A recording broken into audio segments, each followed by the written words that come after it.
Kia ora, and welcome to Constellations and All That. I'm your host, Tracy Cartwright, and together we will be exploring the world of family constellations with facilitators and clients from around the world, looking at different perspectives and experiences in the work, having a cup of tea and just chatting with some friends around their experiences in constellations. We'd love for you to join us. I hope that you enjoy this series as much as I have loved making it.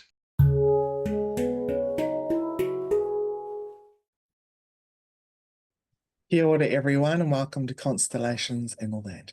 Today I have the pleasure of having a conversation with Medoc Perry from, well, you're based in the States right now, but and we've just met for the first time in person, well, in person online. So, but we've been interacting for a little while, and fellow Kiwi. So I'd love for you to introduce yourself and share with the listeners and the viewers a little bit about who you are and yeah, where you are.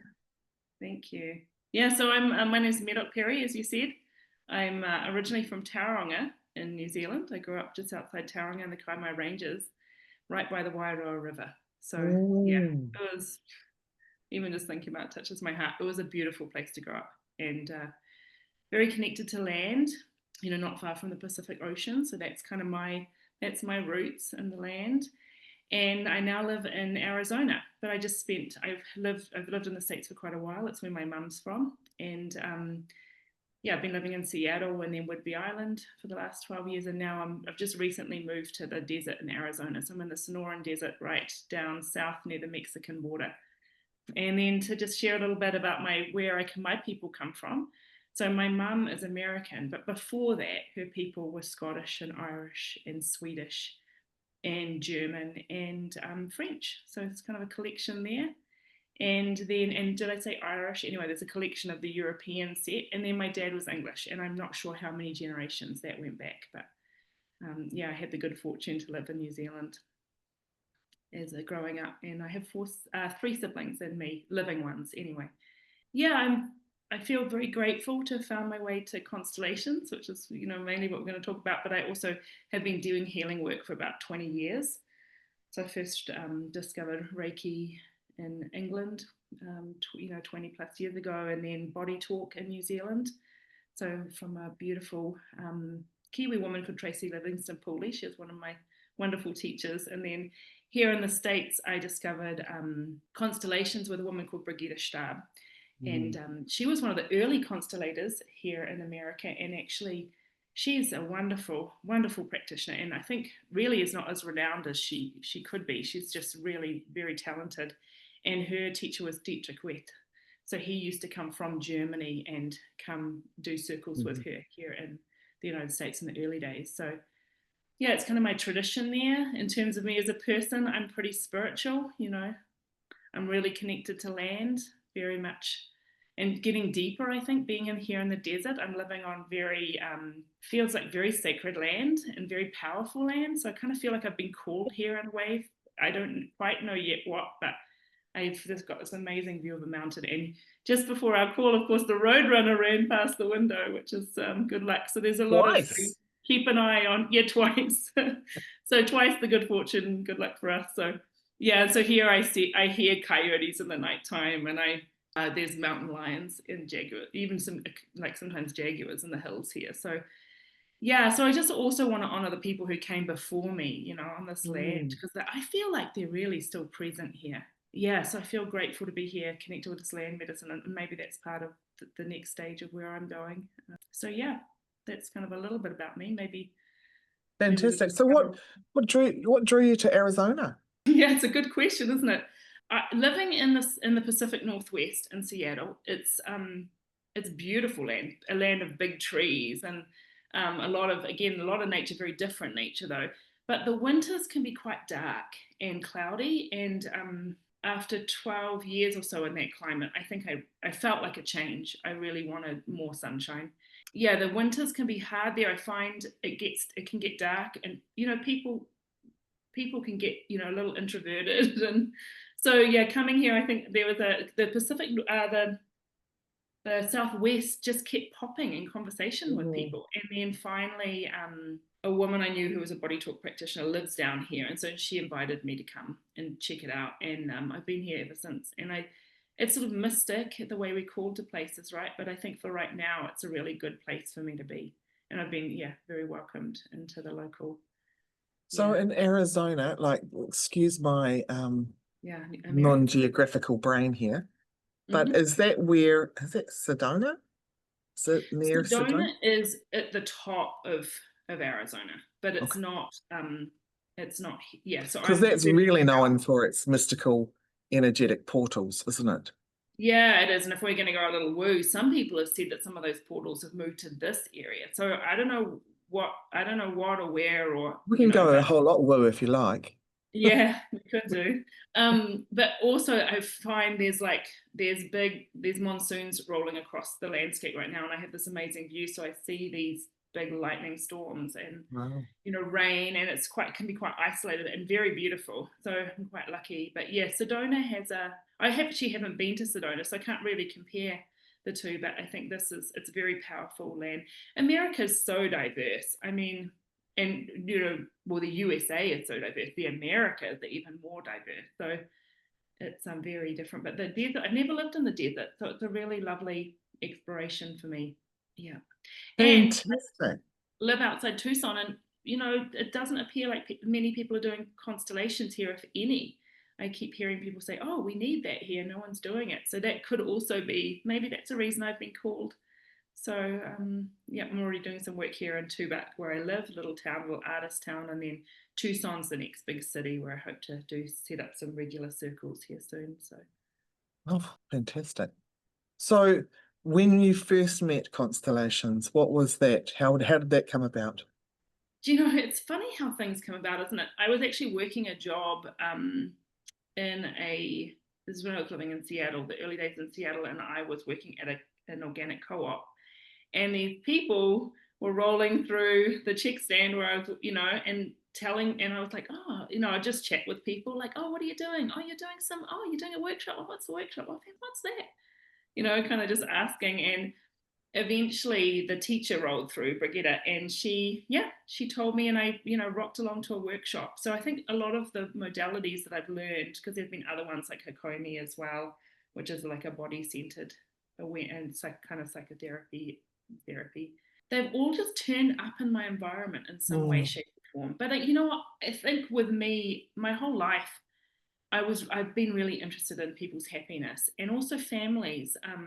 I remember being a kid and, really wanting my whole family to be happy. And also growing up as in New Zealand as a sort of immigrant family, really, right, with no extended family. I always had this interest in wider families. And, actually, I used to work for a phone counselling line or volunteer for a phone counselling line in Wellington called Youth Line, which some people might know about. And they do this fun exercise, which they called Family Atoms, where people would map their families. And so back when I was in my early 20s and volunteering there, I loved that exercise. And so it would be like you'd have the family mapped out, and then people would explain why your family's been placed where they are. And so when I found constellations, I was like, oh my gosh, it's different, but it's also got this, this sort of flavor of what I loved all those years ago. And when I went to my first constellation workshops, I was just so moved by this work and the depth of being able to connect with the family field and the changes that I saw, and just how touching it was to see people's families and feel the flavor of them. And it's been hugely beneficial to me and my family too. Actually, there's been, I think, over the many years that I've done constellations, it's been really beneficial. And my clients, I've been facilitating constellations now for about 6 years. I met constellations about 10 years ago. And I've just seen so many changes in people I studied with, my family, people that I've worked with and facilitated, and just watching those changes just is so gratifying to me, Yeah. So I Yep, think, totally. Yep. it's love now. You're probably the same. Yeah. Yeah. Sometimes I find it really easy to describe, and other times it's like, and obviously sometimes there's the company that I'm in, Yeah. as Yeah. to some people are going to understand my description a whole lot quicker. How would Mm. you describe constellations if you were meeting someone for the first time? Yeah, well, like you say, it sort of depends in the moment who I'm talking to, because I'll try to frame it a little bit to them, or maybe I'll just blurt out with something that's really different in the moment, depending on their flavor.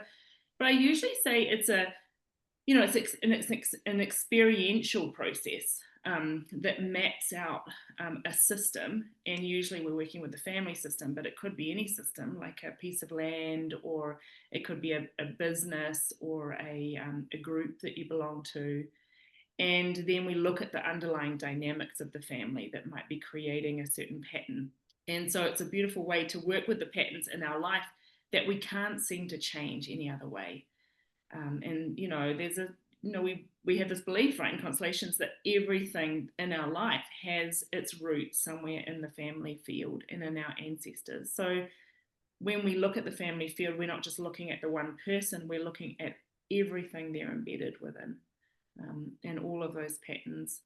And there's certain things that are really important. It's really important that everyone belongs. It's really important that there's a certain order that feels harmonious to the family. So we support creating that good order if it's needed. And we also support giving back these patterns to the family, if we can find the root of them, So that's often sort of where I'll start. Here in America, I also like to say too that we sort of believe that we're individuals. There's this really strong flavor of individuality in America, and that we're like self-made people.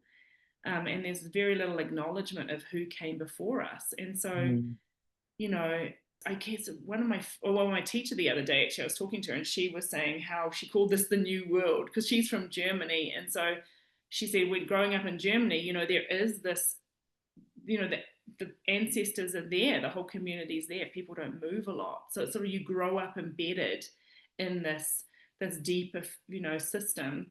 Whereas with Americans, when the immigration happened, then there was a lot of forgetting of who came before. And so here people move so quickly, and they may not remember back past their grandparents. And I think maybe that's the same sometimes in New Zealand or Australia, in these countries where people immigrated to. And Where it's so, been colonized only in the last few hundred years. yeah, and then that's as far back as we can remember, if that, and usually it's much more recent than that, than we actually remember. So it's very rarely that I'll work with someone who's, more European, that remembers past their grandparents, or maybe they can get to their great grandparents, but after that, all the stories are lost. But this work enables us to connect with the people that came before us and get a feeling for them, and I love it when constellations, when we get that feeling of connectedness. So I have the sense now that I have people behind me, that support me, and that there's love that flows down through those people and through these open hearts to me, and that holds me in the world. And when I see that shift in a constellation, it's so moving, to see that love come through, and that people actually feel a vitality or a connection. So I think that's also really important, in this, and certainly where I live, maybe in some other countries where there's, so I think Brigitte, my teacher, used to say that in Europe, when she works a lot, often the trauma is something like the World War, because that was such a big trauma in that part of the world, because they were right there living with it. But here, she often sees we have to go back to that immigration point where there was a huge break, the line. I think a lot of people were potentially trying to have a new start, and maybe forget about the pain and the lack and the starvation and all that they were coming from. So they were just like, put that behind, don't even think about it, moving ahead. But as we know, the ripple effects of that and how that flows down through the generations, through the systems, through the cells. And the grief of leaving everyone behind, and especially the women, right, who didn't have a choice. My great-grandmother, my mum's grandmother, she lost 5 babies, and she would go down to the grave. This is in England, and she would go down to the graveyard and lie on the graves and cry most of the time. She was a midwife as well, so it really was heartbreaking for her. So the family decided that the best thing to do would be to immigrate. Oh. And I remember because you can't actually see the grief or live with the grief, or yeah. Oh my gosh, wow. Actually, I think there's 4 babies at that time. There was one that was lost on the boat over. But that grief carried on through. Oh, it was so embedded in my cells. I had so Mm-hmm. much deep grief and not the understanding. I had a lot of stuff of my own, a lot of bits and pieces. But when I did that piece of work around that, and what showed up was Sarah's grief.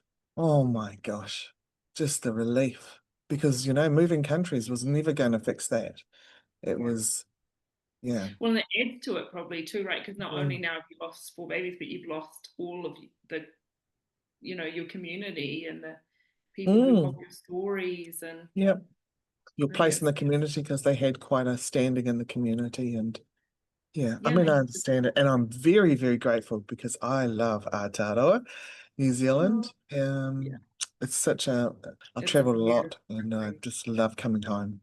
Mm-hmm. So yeah, our Mm. ancestors, hey, what they had to endure for us to be here. Oh, so much strength. And that's the thing too. It's not just there's so much strength in the ancestors as well, not just the negative patterns that show up too, right? It's also the Mm, strength that we can connect to. And mm, especially when we start to clear and heal some of those patterns, that strength comes through even more strongly. And I mm, think, that's to acknowledge that constellations are like ceremony. I mean, it's a ceremonial process to connect with the field of information, and to learn that we can all do that work and we can all connect intuitively to this field of information. It's actually a huge learning for people, I think. It made sense to me because Mm-hmm. when I first met it, I had all my life I'd been feeling and sensing and well I can see spirit and that and I have been really all my sentient abilities whatever but Yeah. just my gifts were already heightened as a child. And so when I met Constellations, I remember sitting in the hot seat and spirit said to me, this is what you've been waiting for, this is what you're here to Wow. do. And there was an ease in my body Mm-hmm. and it just made sense. And I Mm-hmm. thought, obviously I had to learn the psychology side of it, but the energetic side of it, the felt experience.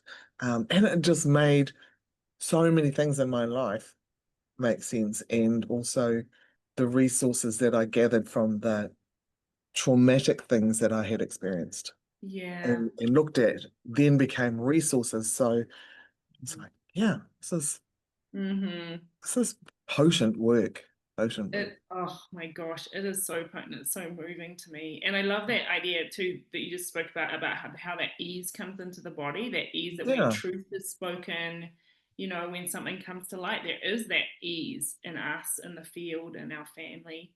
Yeah, it's such a that beautiful. breath out, hey. Yeah, You it's can like all feel like that. everyone's been holding something, and then all of a sudden it's like, okay, we can all relax and Sometimes yeah. I sit in a workshop where everybody, I can feel it, the whole room is holding their breath. I'm like, it's just, and then the movement, there can be a bit of movement in the field, and then there'll be that Mm-hmm. moment for the person who's representing to have their breath out, and then you look at the client and they're doing the same thing. It's yeah, Mm-hmm. yeah. Well, and I was thinking about this because, of course, I was thinking what about constellations and what I love in preparation for this. And I was thinking about how, constellations is also great training for how to live, right? Mm, How to work through those times when everything's like holding and there's kind of that time in the field where it hasn't been revealed yet and everyone's like in anticipation, like something needs to mm, happen here, or those times when the constellation needs to go slow, you know, or when we feel something in our body, or we feel a shift, or we need to take a movement. Like these are all skills for life because we feel the same things in our body in life too, you mm. know. Absolutely. Have you got a favorite facilitator or Do you know, facilitators? I still think my favorite facilitator is Brigitte Shah, my teacher. Yeah, I really love the way she works. I think the things I love about her is she's very intuitive. She feels the field very deeply. She doesn't work in a formulaic way. And so that was really good training for us when we were like in circle with her. And I spent three years in her learning circle, and then other workshops over a couple more years. So it was a deep kind of immersion with her. I love that about her. She's very honest and straightforward. And the other thing I love, I know not everyone likes to do this, but she likes to take a constellation till the end so that it feels complete. I know some people like to kind of open it and get it to a peak of energy and then leave it. But I actually, there's something that really is supported for me in seeing the constellation feel complete and people connected and the love flowing and that people can move forward. Yeah, I still have a lot of fondness for her. And I guess maybe we all have a little bit of fondness for the first person who taught us, right? Where it's kind Yep. of like that's the way we were introduced to this work. And so there's that. Interestingly enough, so that was in Seattle, is that right? Yeah, she's the person, Brigitte Stubb is the person on your intro video. Mm, You have her intro video on your website. mm. And it was in So Seattle. Yeah. the first person that introduced me to constellations was also from Seattle. His name was Mark Johnson. Oh yeah, I've heard of Yeah, him. yeah. Yeah. He's no longer with us. He's now in Yeah. spirit, but And he yeah. taught some of the people I know in Seattle in the constellation community. I never worked with him myself. Mm, And actually, I really worked with Brigitte for several years when I first started. So it was only after a few years that I started really looking around. And I'm doing some work with Francesca Mathan Boring right now, just to deepen, because I love nature, the idea of nature constellations, and mm. has a little bit more business constellations. So that's been really nice also to work with her. Interesting. I am actually talking with Francesca after you this morning. This Oh, morning in really? Aotearoa time. Yeah, we've been trying to tee one up for quite a while. So, Mm-hmm. and it just lined up just like that. So it was perfect. Oh, That well, that's funny that flows you're going in. to go straight for it. So you can tell her you're just talking with me. But anyway, yeah, it's been nice, and I've been traveling for that. But also there's a place too where we just have to step into doing the work and being a teacher and facilitator ourselves, right? So I started that journey about 6 years ago, and so yeah, has been an important part of the process for me too. I mean, it's nice to feel other people's work, but it's also good to be grounded in my own. Absolutely. Yeah. I want to say the other thing that I really love about Brigitte too is that she was very encouraging of us doing our own work. So when you do her learning circle, a lot of it is doing our own constellations over and over and being immersed in the work.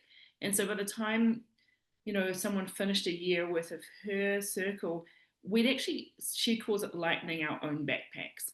So doing our own work so that when we come to finally facilitate or do more work, we're much clearer in ourselves. And I think that's been a real benefit. And is that not a common thing in training? Do you know, it's actually, I feel no, it's not always a common thing.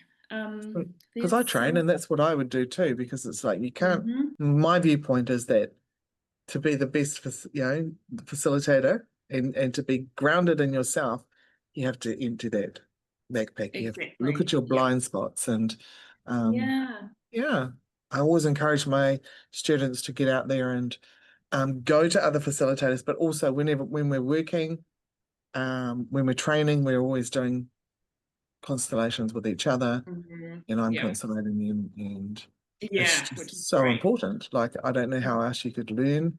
I guess there are other ways, but for me, that doesn't feel, yeah, I hear you. It Yeah, feels I really think important, really doing important. it is really important. Yeah. Mm. And then I feel like I have this connection to my ancestors, and I feel like, I've seen the benefit of the work in my own life. And it's that, you're embodying it and you have that Mm-hmm. felt experience of it all too, right? Yeah. Yeah. So I feel very grateful. Yeah. Wonderful. Do you have any examples of constellations that you would be comfortable to share that? Yeah, I was thinking about this. I mean, there's so many constellations, aren't there, when we've done this work for a long time. And, so, a lot of the facilitation I do now, I'll be in the constellation and fully there present with it. And afterwards, I'll like forget it again. So there's sort of that piece of like leaving it behind. But there's some moving things, certainly. One thing with my family is my dad went to boarding school at age 7. Mm. And his dad, I think, same thing. And doing a constellation about that was very moving to see my dad get the support that he needed from his parents. Because I can't imagine, leaving home at the age of 7. So there's this sort of, there's this English, tradition, right, of like sending the kids to boarding school. And yeah, that will really I could see the effect of that, you know, in his life and in his father's life, and in this like stiff upper lip, you know, don't show any emotion, and the missing of mother, you know, leaving the parents behind. Was And your father alive, or is he alive? he's not, no, he's not alive anymore. He actually passed away before I started this work. But, you know, I feel more connected to him. Of course, you know, we do this work, and then and you know, there was always a lot of love, but he also, you know, he definitely carried some stuff. And it was beautiful to see that work done and him turn around in this much more open-hearted way, in this much more supported way. And his dad died when he was very young too.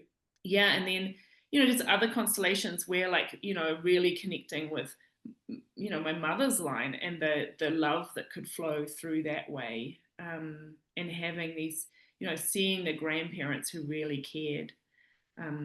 So for me, that work's been really, and you know, there's some other things, of course, that, you know, are more private, so I don't necessarily want to share them. But in terms of some of the work I've seen done in other families, you know, I remember this one where I stepped in actually as the role of a slave owner into a constellation. And, you know, one of those things about constellations is we can also feel these roles that we'd never be in, right? So I got to step into this role of this person who felt all powerful and angry, and, you know, and of course it was a very powerful constellation, because it was a slave owner and then a slave, and, you know, going back to that, and then doing the healing to give that back. But, you know, it sticks with me because that's never an experience I'm going to have in my life. I'm not an angry person. I don't tend to, you know, tend to that kind of hunger for power. But yeah, that was very moving. Yeah. And just, what's some other ones? You know, I always find the missing twin constellations to be very moving. You know, seeing someone who's felt like something's missing from their life, their whole life, and then seeing, you know, them connecting and in the womb, and getting that silence of the womb sound, and seeing this, you know, deep reconnection. I did a constellation workshop here a little while ago, and actually the dogs were in the room. And I love animals because, you know, they'll come in, and I've worked with horses. You know, there's a woman in Canada, one of my teachers, Lucia Jacobs, who works with horses and dogs, and she does healing with her, kind of all of her sentient beings. And I've worked with her horses and, you know, the dogs before, actually with them being in the constellation, and they respond. And this constellation that we've done down here, this older dog who was in the room pushed her way into a twin constellation. I was like, wow, it's, you know, maybe triplets, you know. So there was just like this moving, and she just got really comfortable and just like laid in there, you know, because she knew something was missing. She's got that instinct of like, so I love, you know, it's very moving to me watching the animals respond to the field as well. You know, something will happen in the constellation, and the animals will rearrange themselves. So they're a really great Yeah, I force. see that too. I've got a little helper. Well, I've got two actually. One who's looking at me at the door right now. He's a little bit annoyed because it's raining outside. He wants to come in. And my cat often comes in and holds the space as a perpetrator. He's got that perpetrator energy about him. Occasionally, if the dog's not around, occasionally shows up as a very loving being. But most of the time he comes in with this energy that's like, okay, there's something big. Has he got a talent for the hidden things? Is that like part of what he's doing? Yeah, the dog probably has more of the talent for the hidden things. Yeah, Yeah. she's very good. Like she'll come in and I use these markers on the ground, and she'll just stand there and go, I'm like, what? She's telling me there's something there. I'm like, oh, okay. Put a marker down. And then she'll happily move away. Or she'll just come in. Like in workshops, I've had workshops in my home where she comes in and she stands next to the same person each time. You know, she'll come and be, like you say, that acknowledgement that there is someone missing on that side, or that there's something that is unseen or that wants to be acknowledged. And sometimes it's just like saying, hey, look at that. I think feels like Lacey's saying there's something missing here. And that can shift the field. Oh, and there can be so much energy caught up in these secret places, right? When there's been, I've seen constellations with things like child abuse, and, you know, things that have been kept secret for a long time, and then it comes out. or hidden people. And we know the power of that in the field, and for the person who's sitting, the client next to us. There's another one that really sticks in my mind too. It was a woman who, she had immigrated, and she'd come from the former, like, Czechoslovakia. She couldn't feel at home. They'd left as refugees, and she couldn't feel at home. And when we were doing the constellation, there were some workmen in our apartment building, and as the constellation was happening, these workmen started like hammering, like, right next door, and I'm like, oh my god, I'm so sorry. There's like all this noise in the background, but you know what? It was like bombs. It was like bombs going off, and it was like the war that they had fled. It's like her, yeah, her particularly, it was one of, her dad couldn't look back, and actually when we worked in the constellation and connected them back, and felt the grief, she said actually her life really changed, that she could connect to where she was now, and that was, yeah, super moving. Yeah, that being aware of that, the greater field, right? The awareness of what's happening around us, and like you say, the noises that go off that sound like bombs, or the cats that sitting at the door waiting to get in, the fire engines that go whizzing past, or Yeah, the building alarms. I've had that happen, and yeah, and greater yeah, field and is it talking. somehow feeds into the field, and it reminds us that we're all connected. There's not the separation, that there is this information that's alive around us all the time to tap into, but it's even more alive when we set up the ceremonial process to do the, work and actually tune into it. Yeah, I mean, this work is so amazing, isn't it? Well, do you have something that's really, that you always go back to in terms of constellations that really stick in your mind? As in an example of a constellation. Yeah, like something that's always like a sort of touchstone. It's a great question. Put me on the spot. I do that Oh, to you sorry, guys. yeah. You don't have to answer. I mean, you did also already talk about your grandma, so, or great grandma. Oh, yeah. Well, I've done quite a few.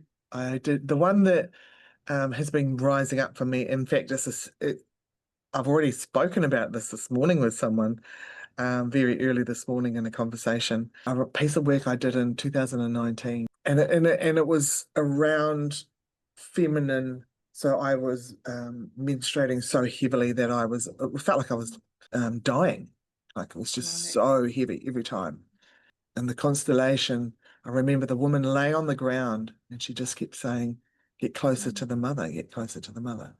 And at the time, I remember leaving feeling a little confused, because there was no more information than that, and really struggling. But over about a period of about 3 years, there'd be these big nuggets of information that would just drop in, and I could feel that thread came back to that constellation. Right. It's like something had unlocked and then dropped in Yeah, over yeah. time. Do you know, I think that's a good remembrance too, isn't it? That actually the ripple from the constellation goes out a long, long way. Mm, Because the benefit isn't just immediate. It like sets off this whole new trajectory for our life. And I often have people come back to me a long time later and say, oh my gosh, like these things are still unfolding, like you say. yeah, yeah. I would say that there's probably still things unfolding from that. Yeah, powerful.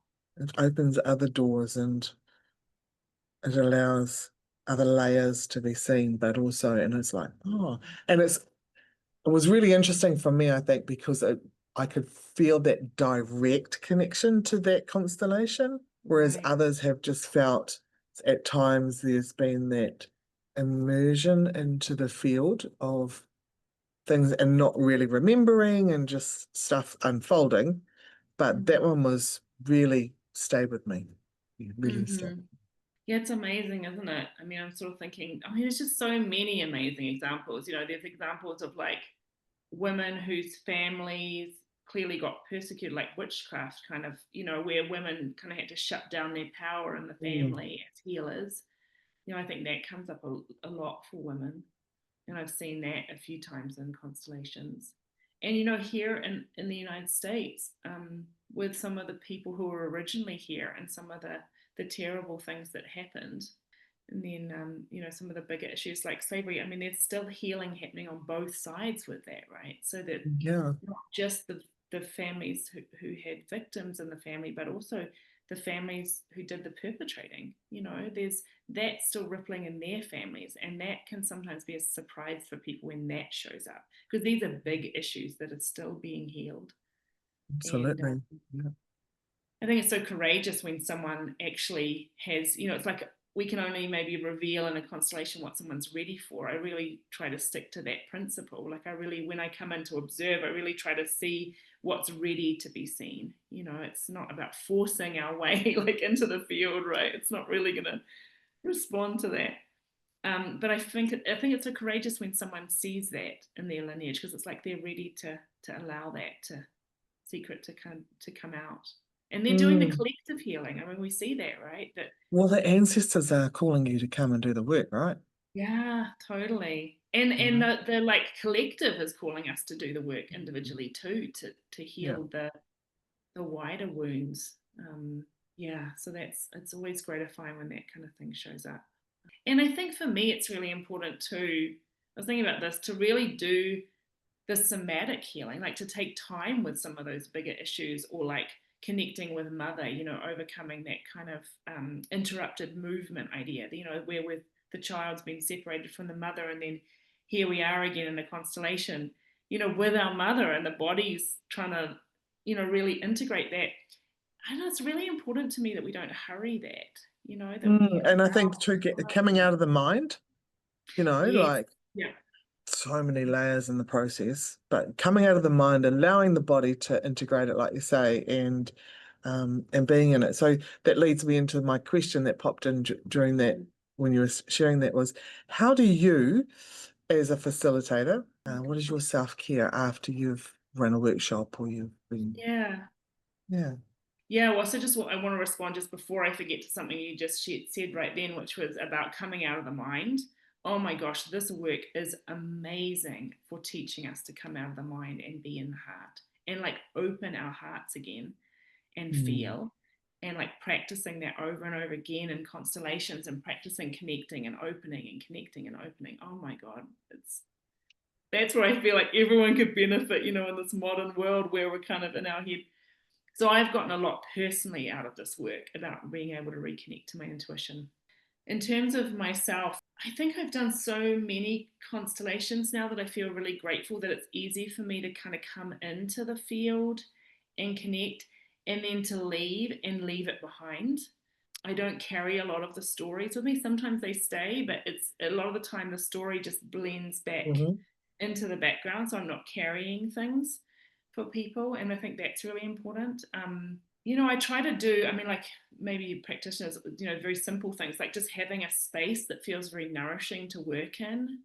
After a call, I'll usually rest, and especially if I'm doing a workshop, like an online workshop, and I'm doing a few hours or a day, I really make sure I take the time to like ground that night and just be in my body, and maybe put my feet on the earth. And sometimes if there's something a little heavier that I take away, of course, things like Epsom salt baths, or using some smudge, or going out and intentionally giving it to the land, that sometimes for me a huge healing thing is to walk in nature. So Yeah. often when I walk, at the moment I'm trying to walk in the morning. It's so hot here right now because it's the middle of the summer and it's the desert. So I've been going out really, early in the morning and walking in the desert, and just, saying hello to the trees and saying hello to the land. And that for me recenters me somehow, and, puts me in my body. And that's where I want to work from, is my body.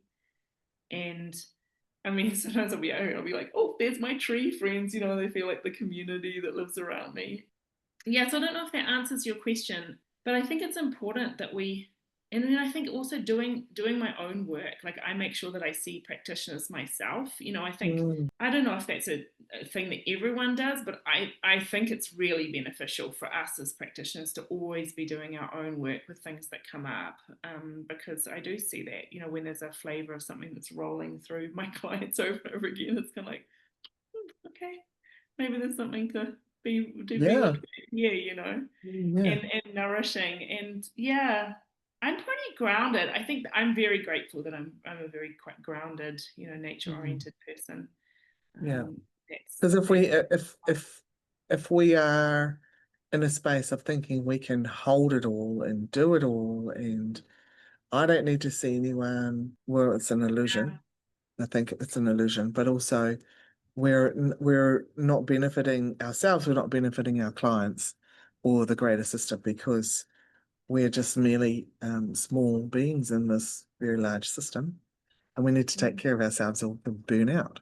Yeah, I think that's true. And, when I was younger in my family, I felt I was the oldest child, and I felt the sense of responsibility for everyone. It took me a long time to learn my way out of that and to learn, and also not to do that as a practitioner, right? With with healing clients and any of the modalities that I do, that I really feel like now I show up to witness what's there.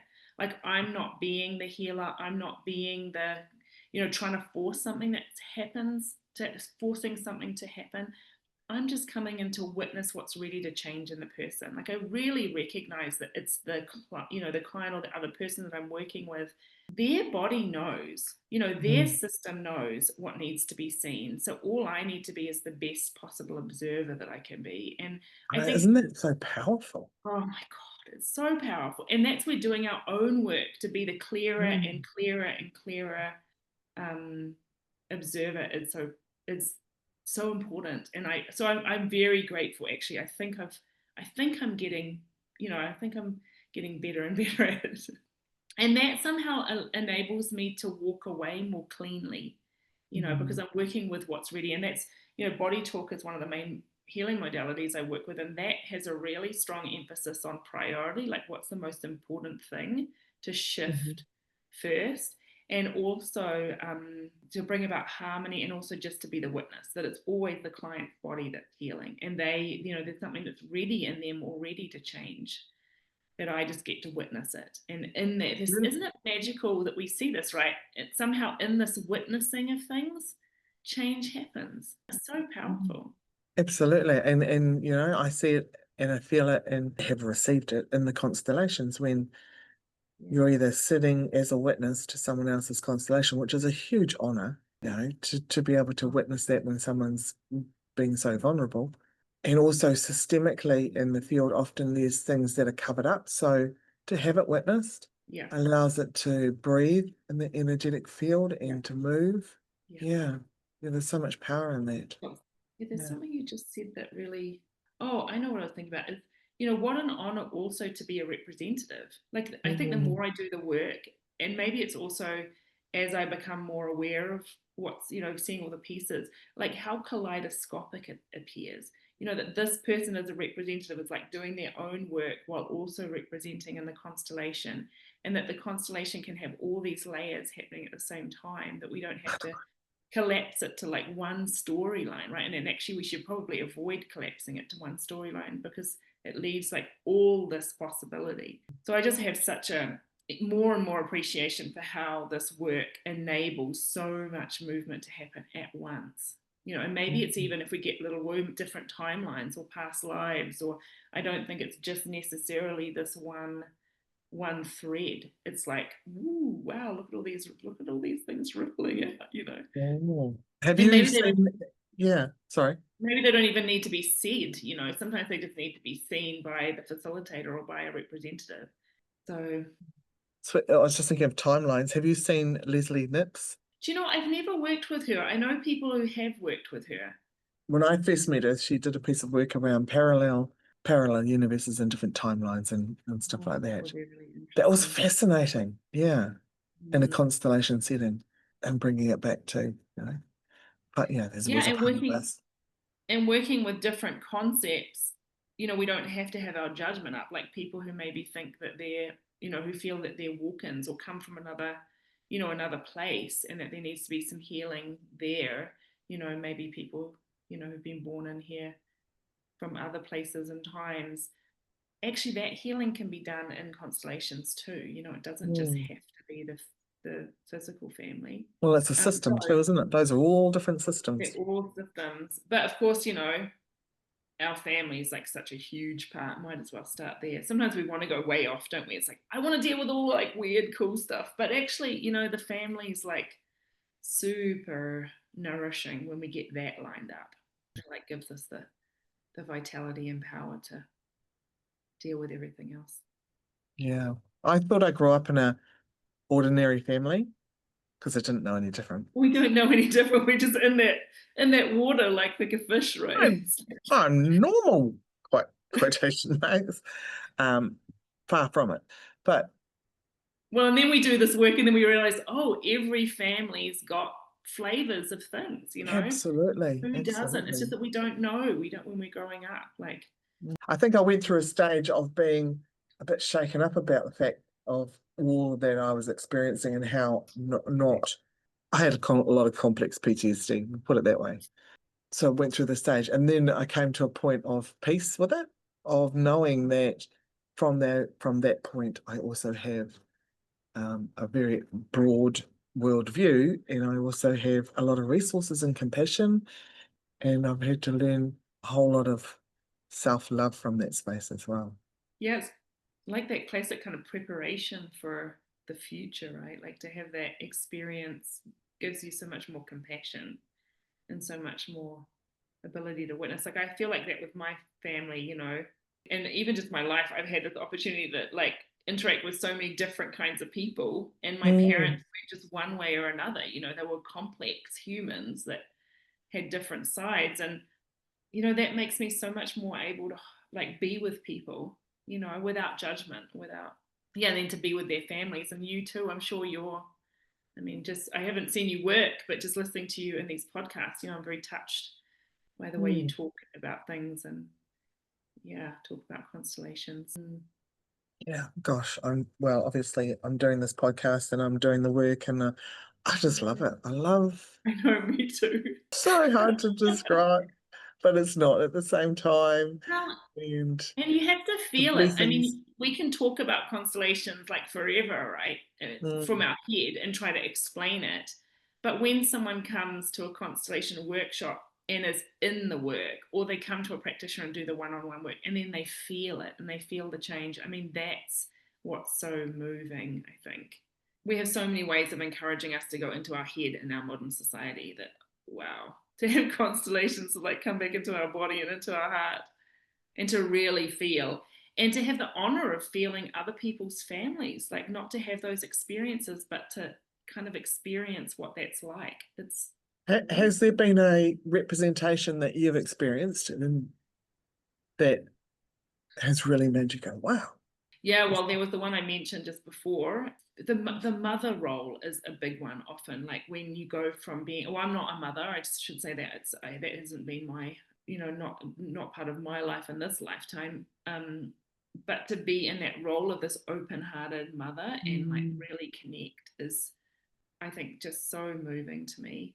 I think to stand also in the back, I've had this moving experience of standing in for like the land, like the ancestral lands, and they all kind of have a different flavor, right? Like the Irish lines feel one way, and then the German line feels different. And there's something beautiful about like holding all of that and like loving all the descendants and all of the people. I find that really moving. Now I've had the opportunity to in Francesca's constellations to stand in things like, land or animals, and then that's very touching because that's like a really different experience. Yeah, I do a piece of work around the mountains and the rivers and stuff like that, so people get to represent those. I was thinking about, I remember 10 years ago maybe, representing in a constellation, and I was representing a British. I felt my belly get really big. I felt like an 50-year-old man with gout Right. and You're with very different to attitude, your own life. like, oh, and the arrogance and all of that in it. And I was like, wow, this is like, just it can be that perspective of Yes. in such a representation, and how righteous I felt in that moment. Yeah. I knew, like it was like, wow. And this is going back to the time when in Parahaka down in Taranaki, where the parsite was raided and all of that. So there was, and it was like the British. And you were the side of the British, like On that the kind side of of the British, yeah. yeah. Yeah. And there is this closed-hearted, like, ugh, thing. You know, I wonder how much those boarding schools contributed to that. It was just a righteousness, you know. And so having that experience, and then I've gone from that to just recently I represented a beautiful kuia. So a Maori elder, Yeah. female Maori elder, and just the softness and the love and the feeling connected to my grandchildren, my mokopono, and just, but also there was a fire in me that was like standing, you know, and initiating them to stand up for their rights. So that female strength. absolutely. And probably I have got English stock in me as well, English blood. So as well as Maori blood, as well as, you know, like lots of others, but maybe there's a touch of my ancestors coming through in all of that as well. Yes. Well, I think that's it, isn't it? Like we heal while we're in those roles. If there's anything that's resonating like a homeopathic medicine, it'll shift that in us. So beautiful. And if there's but there's not as much resistance often in those roles as there, like, to having that change happen, because we're not so attached to it. So it's sort of like, Yeah. and I love those transition roles, you know, when we go from like closed heart to open heart, from like a man who just can't feel, you know, as a father, to like, oh wow, oh my gosh, I can feel my kids, you know, I can move from like a violent, angry dad to like an open-hearted, connected dad. And so, you know, it's gosh, so beautiful. And the one thing I love too is to feel it's like before immigration and before trauma, it often happens when I'm working that we get back to someone who's connected to the land, who's connected to their like tribe and people and village, and to feel that sense of connectedness and that sense of place and being, you know, who they really are. I love that. I Yeah. love feeling that too. Reminding us that it's not just the trauma that's in ourselves too, right? There is the Yes. healing, there is the groundedness, the connection, and Mm-hmm. the beauty of it all. Yeah. And you know, I've done some constellations with people from like South America who know there's a real clear connection back to a tribal root in a tribal village. And I think, wow, you know, when the constellation's finished, I often wonder like what happened then to that person? Like, you know, does that reconnection show up in their life somehow in a tangible way? Because we do see tangible changes, don't we, from this work? Yeah, there's real flow. Yeah, it's so life changing. Aren't we lucky? Aren't we lucky to do this work? Be reminded, I know that Bert Hellinger was inspired to bring this through, but I really feel like it's ancient work. It comes Yeah. much before that. Yeah, our people of the fires, we all come from the people of the fire originally, and I think that what Bert has brought through has been a way of us remembering Yeah. in a modern Yeah, I'm context. getting goosebumps while you say Yeah, that. yeah, You know, and it is because the field of information, you know, the field is always here. It's just another way to access it, right? So maybe we had a little bit of a different way to do it in the past, but all of that information's available. I yeah, like this, you know, I also like this because it doesn't take a substance, or it doesn't take a like a having to belong to some, you know, religion or some kind of thought, you know, I don't know, dogma or something. You know, everyone can do this work, yeah, because it's so simple and so non-dogmatic. It's beautiful, and that it's so experiential. You don't know what's going to happen until you open the constellation.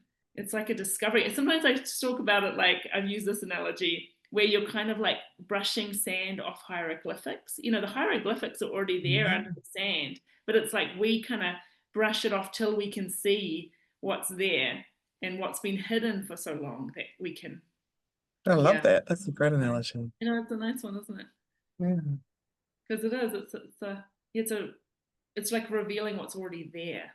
So yeah, I think maybe that's part of that. Awesome. Wow, we've just been chatting away here for over an hour already. It's just feels like we're only just touching the surface. We could probably keep.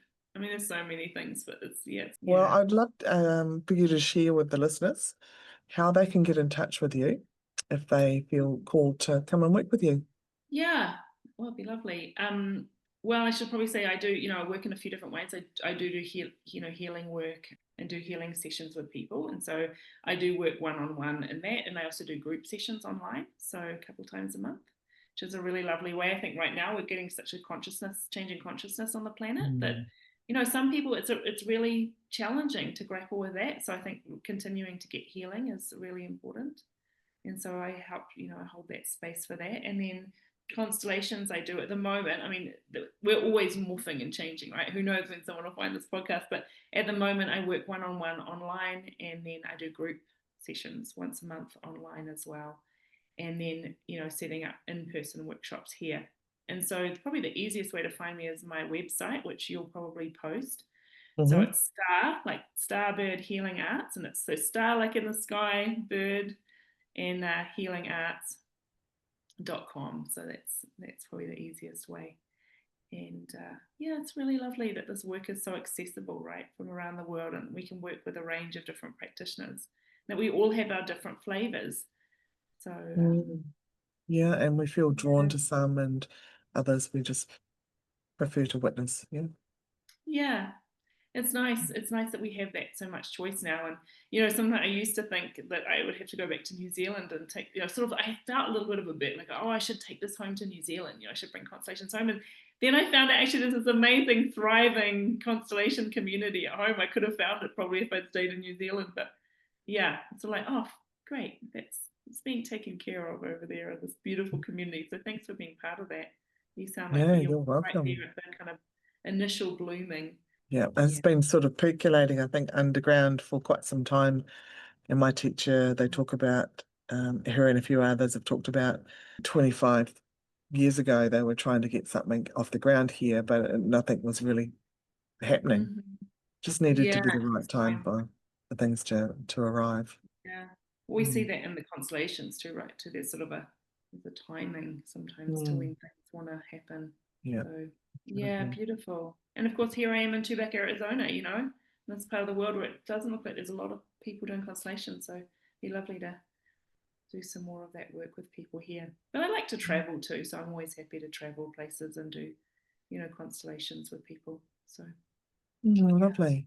Well, it's been fantastic to talk with you and to share, and we've been interacting over the messenger and that for a while, and that's really lovely to connect with you on this space. Thank you so much. It's so lovely. I've really enjoyed chatting with you, Tracy. So lovely. I wish I lived closer. I'd like to come to some of the circles there. It sounds fab. Well, we have Ancestry, our Aotearoa New Zealand Constellation Intensive coming up. We're going to be having our third one next year. So, maybe sometime in the future you'll come and join us. I think it would be a great added reason to come to New Zealand. For sure. It'd be lovely to come join you all. I miss the land. It's so New Zealand's got such a beautiful flavour. Yeah, it has a very different energy, doesn't it? It does. It's really really vibrant, and still kind of move. It's still like growing in a way with all that fire and the volcanoes. It's sort of a fresh land, I think. We are just a whole lot of volcanoes. That's the land. Yeah. So thank you, Tracy. Thanks for the podcast. It's been a real pleasure. I haven't listened to a huge number of them yet. I'm still working my way through them slowly as I go driving. And I'm loving that there's all these different people to listen to, and all these different flavors and different ways of explaining things. And I'll hear people talk and I'll think, that's a great way of saying it. Or that's it's certainly gone. I didn't know what was going to happen. It's been nearly a year. I think I started in September last year. So, and it's growing and evolving. It has its own mind. I'm just following it, really. It's guiding me. So, well, till next time I see you, thank you so much. You're welcome. Thank you. Thank you for listening. Head over to Instagram and tell me what's resonated for you with this episode. You'll find me at Tracy.Cartwright. That's Tracy with no E. .Cartwright. Or head over to my website, tracycartwright.co.nz, and receive a free audio with the gift from your ancestors. So until next time, be kind to yourself and have fun doing it.